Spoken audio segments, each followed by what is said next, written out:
আসসালামু আলাইকুম রহমতুল্লাহি ওবরাকাতুহু। সম্মানিত দর্শক, বাংলাদেশের সাম্প্রতিক সময়ে একটি তুমুল প্রতিযোগিতামূলক রাষ্ট্রপতি নির্বাচন হয়ে গেল।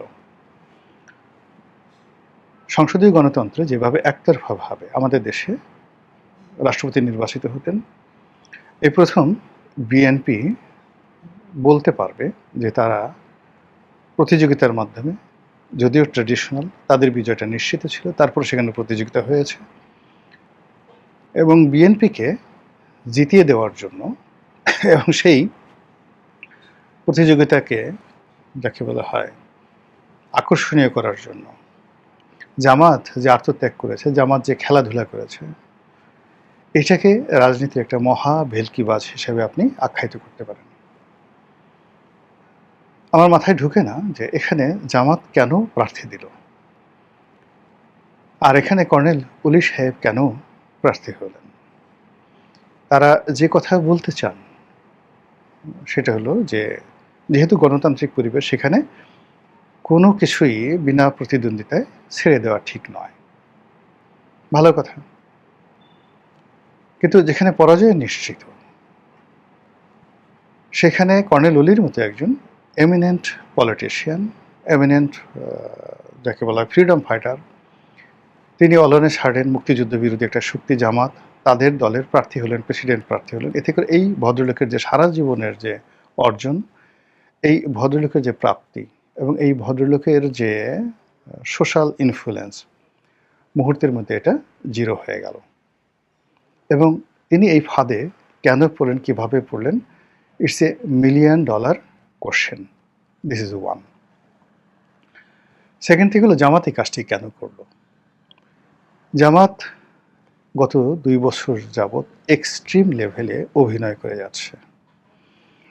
তারা সেনাবাহিনীর সঙ্গে অভিনয় করছে, তৃণমূল পর্যায়ে আওয়ামী লীগের নেতাকর্মীদের সঙ্গে অভিনয় করছে, ভারতের সঙ্গে অভিনয় করছে। তাদের বুক একদিকে, মুখ অন্যদিকে, তাদের দেহ একদিকে, মন অন্যদিকে। তারা ডক্টর মোহাম্মদ ইউনূসের বন্ধু হওয়ার চেষ্টা করেছে, পাকিস্তানের বন্ধু হওয়ার চেষ্টা করেছে, আবার ভারতের সঙ্গে যে বন্ধুত্ব করবে না এই কথাও তারা বলেনি। তারা বিএনপির সঙ্গে বন্ধুত্ব করার চেষ্টা করেছে, জোট করার চেষ্টা করেছে, আবার বিরোধী দল হয়েছে।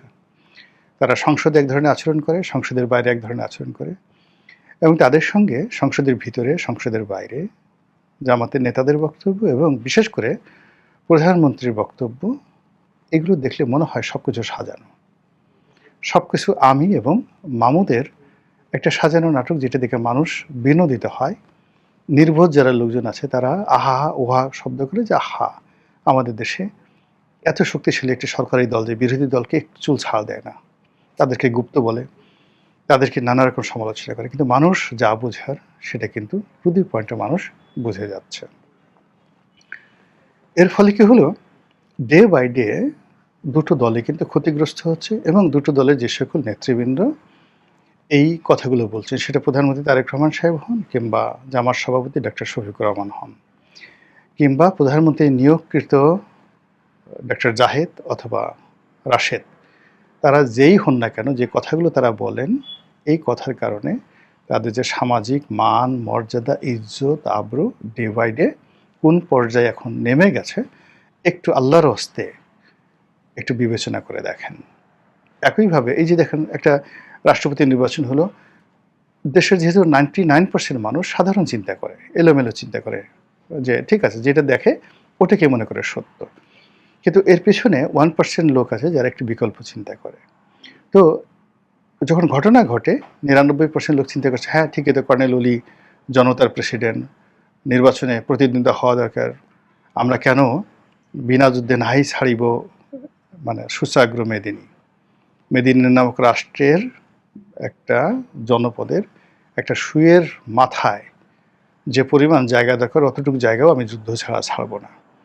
এই জিনিসগুলো কবিতাতে ভালো শোনায়, কিন্তু বাস্তবে কি হচ্ছে, বাস্তবে সরকার নিজেদেরকে অতি প্রাকৃত, অতি আধুনিক, ওভার স্মার্ট, অতি গণতান্ত্রিক, অতি মহৎ, অতি দয়ালু, এই জিনিসগুলো প্রমাণ করার জন্য চেষ্টা করছেন উইদাউট এনি জব। শুধুমাত্র অঙ্গভঙ্গি, শুধুমাত্র কথা এবং কিছু যাকে বলা হয় ন্যারেটিভ, বক্তব্য তৈরি করে এই মহত্ব তারা দেখানোর চেষ্টা করছে। সেটা গোলাপি বাস থেকে শুরু করে ১০০ টাকার খাবার, ১০০ টাকার খাবার থেকে খাল কাটা, খাল কাটা থেকে শুরু করে রাস্তার মধ্যে গাড়ি থামিয়ে প্রধানমন্ত্রী ময়লা আবর্জনা নিজ চোখ দ্বারা তিনি দর্শন করছেন। আবার এই জন্য মানে প্রশাসক পদে নিযুক্ত যারা লোকজন রয়েছেন তাদেরকে তিনি ধমকাচ্ছেন। এই বিষয়গুলো বেসিক্যালি আমাদের কোনো মৌলিক পরিবর্তন আসছে না। সাময়িকভাবে মানুষের মধ্যে ওই যে 99% মানুষ তারা আমার কাছে না বেচাতে চেষ্টা করছে, কিন্তু দুদিন পরে যখন দেখা যাচ্ছে যে ময়লা প্রধানমন্ত্রী দেখে যাওয়ার পরে কমে নাই, বরং বেড়ে যাচ্ছে, স্বরাষ্ট্রমন্ত্রী হুমকি দেওয়ার পরে সন্ত্রাস বেড়ে যাচ্ছে, তখন বলছে যে না, আমাদের আর এই অভিনয় ভালো লাগে না, আমরা অসুস্থ হয়ে পড়ছি। জামাতের মতো একটা দল যেটা গত সেই 1971 সনে যে কাজগুলো করছে আমরা অলমোস্ট বেশিরভাগ ভুলে গিয়েছিলাম, বরং কেন আমরা 71 নিয়ে বসে আছি, আওয়ামী লীগ কেন বারবার এই কথাগুলো বলে, এই জিনিসগুলো আমাদের অভিযোগের অন্ত ছিল না। কিন্তু গত 2 বছরে জামাত যে কর্মকাণ্ডগুলো করেছে সেই কর্মকাণ্ডের ফলে আবার সেই 1971 সন ফিরে এসেছে। আবার সেই ফ্যানাটিক যে শব্দটি, উগ্রবাদ যে শব্দটি, ধর্মীয় উগ্রবাদ যে শব্দটি, মৌলবাদ যে শব্দটি, সাম্প্রদায়িকতার যে বিষ বাষ্প, এই জিনিসগুলোর সঙ্গে জামাতের সংযোগ ঘটানোর চেষ্টা করছে ইসলামপন্থী অন্যান্য দলগুলো। এই গত 2 বছরে জামাতের সুযোগ ছিল তাদের সঙ্গে বন্ধুত্ব করার, এবং বন্ধুত্ব হয়ে গিয়েছিল। সেই বন্ধুত্ব অলানা ছাড়েন আবার বন্ধ হয়ে গেল। সেই বন্ধুত্ব এখন শত্রুতায় পরিণত হয়েছে, এবং সেই শত্রুতা ক্রমশ বাড়ছে। এবং এখানে অতি খেলতে গিয়ে, নাটক তৈরি করতে গিয়ে এমন কিছু ঘটনা ঘটানো হচ্ছে যেগুলো আলটিমেটলি জামাতের হাতেও থাকবে না, চরমনায়ের হাতেও থাকবে না, বিএনপির হাতেও থাকবে না।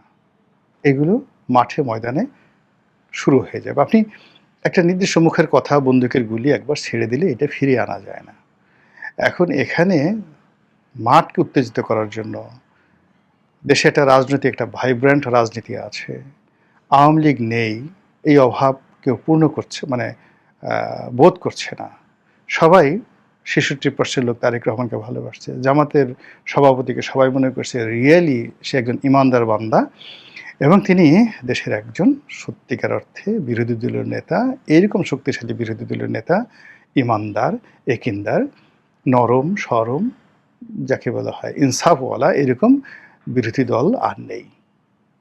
কিন্তু যখন এর অভ্যন্তরীণ যে পলিটিক্সগুলো এটা বের হবে টুডে টুমরো, জামাতের লোকই বের করে দেবে।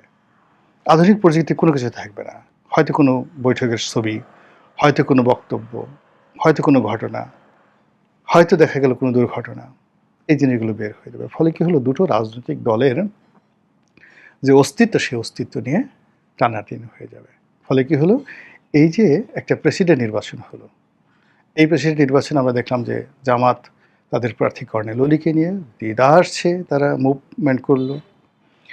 তারপর মির্জা ফখরুল সাহেব যখন বিজয়ী হলেন, অমনি তারা দেখালো যে আমরা জাস্ট লাইক ওয়েস্টার্ন সোসাইটি, আমরা প্রতিযোগিতা করেছি, কিন্তু যিনি বিজয় হয়েছেন তাকে তো স্বাগত জানাতে হবে। কিন্তু স্বাগত জানানোর মধ্যে তারা যেভাবে চুমাচুমি করলেন, মির্জা ফখরুল রাজি ছিলেন না, তাকে জোর করে ধরে তার কপালে চুমা দিলেন।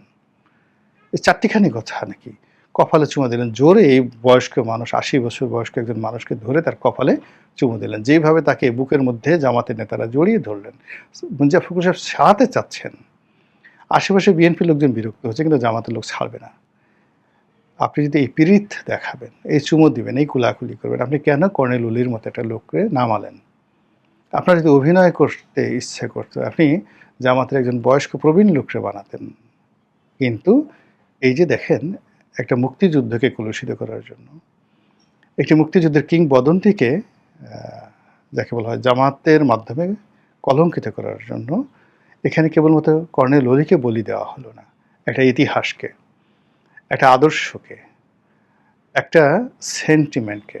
এবং মুক্তিযোদ্ধারা যে সহজে পারচেজ করা যায়, তাদেরকে, তারা যে লোভী, তাদের যে কোনো চরিত্র নেই, এই সমস্ত গালিগালাজ এখন এই কর্নেল অলির মতো লোককে বা যাকে বলা হয় মেজর আখতারুজ্জামানের মতো মানুষকে নিয়ে জামাত মূলত মুক্তিযুদ্ধকে এমন একটা ন্যারেটিভ তৈরি করে দিয়েছে যে মুক্তিযোদ্ধার যে সমস্ত লোকজন আমরা এত বড় মনে করি, এরা আসলে নাহিদ, হাসনাত, সার্জিস এদের চাইতে কোনো অংশে ভালো না। বরং ২৪-এ যেটা হয়েছে এটা অনেক, অনেক ভালো।